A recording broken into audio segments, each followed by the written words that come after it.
இந்த ஃப்ராக் எப்படி இருக்குன்ட்டு மறக்காம கமெண்ட் பண்ணுங்க.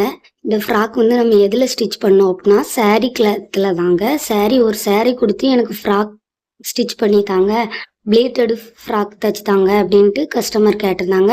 அவங்களுக்காகவே நம்ம ரெடி பண்ணது. நம்ம சாரியோட முந்தான பார்ட்டை வச்சு மேலே உள்ள பார்ட்டும் கீழே வந்து நம்ம நார்மலாக சாரியில் இருக்கிற பார்ட்டை வச்சு நம்ம ஸ்டிச் பண்ணியிருக்கோம். பாருங்க எப்படி அழகா இருக்குன்ட்டு. மறக்காம இந்த ஃப்ராக் எப்படி இருக்குன்னு கமெண்ட் பண்ணுங்க. நெக்ல பார்த்தீங்கன்னா நம்ம அந்த கான்ட்ராஸ்டா இருக்கணும்ட்டு அதே சாரியில கட் பண்ணி கேன்வாஸ் யூஸ் பண்ணி நெக் வச்சிருக்கோம். அப்புறம் கைக்கு பார்த்தீங்கன்னா கைக்கு வந்து பப் ஸ்லீவ் வச்சு பார்டர் யூஸ் பண்ணி வச்சிருக்கோம். சைட்ல பார்த்தீங்கன்னா 2 சைட்லயும் ரோப் கட்டுறதுக்கு அந்த கிப் சைஸ் கரெக்டாக இருக்கணும் அப்படிங்கிறதுக்கு ரோப் கொடுத்துருக்கோம் கட்டுறதுக்கு.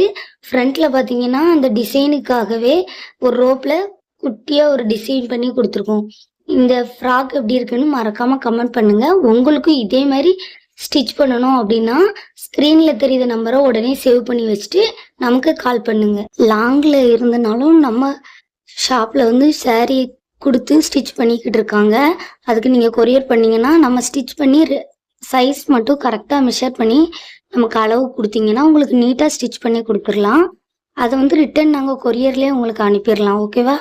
அதனால் உங்களுக்கு ஸ்டிச் பண்ணணுன்ட்டு இருந்ததுன்னா மறக்காமல் நம்ம நெக்ஸ்ட்டு உங்களுக்கு டெய்லரிங் யூஸ்ஃபுல் வீடியோ என்ன வேணும்ன்ட்டு கமெண்ட் பண்ணுங்கள். நம்பருக்கு காண்டாக்ட் பண்ணுங்கள். இதே மாதிரி நீங்கள் ஸ்டிச் பண்ணணும் அப்படின்னு நினைக்கிறீங்க அப்படின்னா நம்ம ஃபுல் வீடியோ லிங்க் டிஸ்கிரிப்ஷனில் இருக்குது, செக் பண்ணி பாருங்கள்.